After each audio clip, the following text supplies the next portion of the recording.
नमस्कार। तो कैसे हैं आप लोग। चलिए आज की हम कुछ न्यूज जान लेते हैं। तो स्टार्ट करते हैं हल्द्वानी से। हल्द्वानी में एक बाप बेटे समेत 6 लोगों की मौत हो गई और 300 से ज्यादा पुलिस वाले घायल हैं। हल्द्वानी में एक मलिक के बगीचे में अवैध रूप से मजार और नमाज स्थल बने हुए थे। इसको हटाने के लिए कोर्ट के आदेश पर नगर निगम की टीम वहां पहुंची और वहीं पत्रकार और पुलिस कर्मी भी उपस्थित थे। जैसे ही बुलडोजर आगे बढ़ा, चारों तरफ से पथराव होने लगे, पत्थरबाजी होने लगी।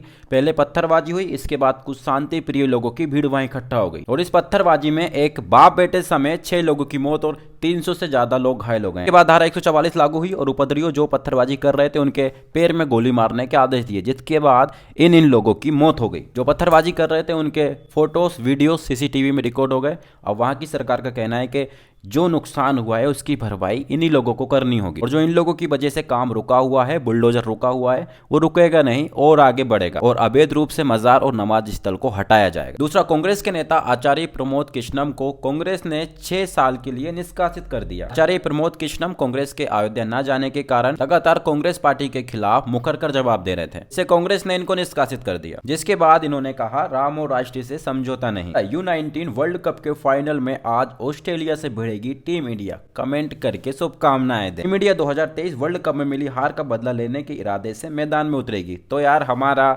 उनको शुभकामनाएं देना बनता है, तो यहाँ भी आप शुभकामनाएं दे सकते हैं। रामलला की प्राण प्रतिष्ठा के बाद 10 गुना भीड़ बढ़ गई। हाँ, अयोध्या में पिछले माह यानी कि 22 जनवरी को प्राण प्रतिष्ठा हुई। उसके बाद अभी अगर देखा जाए तो उसके मुकाबले जो 22 जनवरी को वहां भीड़ थी उसके मुकाबले 10 गुना भीड़ और बढ़ गई है श्रद्धालुओं की, जिससे वहां की जमीन के रेट भी बढ़े हैं और भी बहुत सारी चीजों में फर्क आया। सीएए लोकसभा चुनाव से पहले लागू हो जाएगा, अमित शाह ने खुद ये कहा है। पहले भी कई बार बयान दिया और सीएए के बारे में मैंने वीडियोस बनाई है। सीएए के बारे में कहा है कि सीएए किसी की नागरिकता नहीं छीन रहा है, मुसलमानों को भड़काया जा रहा है। इसके बाद असदुद्दीन ओवैसी AIM के प्रमुख बोल रहे हैं मोदी सरकार सिर्फ एक समुदाय एक धर्म की सेवा करती है। इसका प्राण प्रतिष्ठा समारोह एक धर्म की दूसरे पर विजय थी। हम भगवान राम का सम्मान करते हैं, लेकिन नाथूराम गोडसे से उतनी नफरत करते हैं जिसने उस व्यक्ति की हत्या की जिसके अंतिम शब्द से हे राम। सेकंड में इन्हीं की न्यूज निकलकर सामने आ रही है। लोकसभा में ओवैसी बोले बाबरी मस्जिद थी और रहेगी, लगाए जिंदाबाद के नारे। उन्होंने 16 दिसंबर 1992 को इस लोकसभा में बाबरी मस्जिद गिराने का निंदा की गई। आज यही सरकार 6 दिसंबर को जो घटना हुई है उसका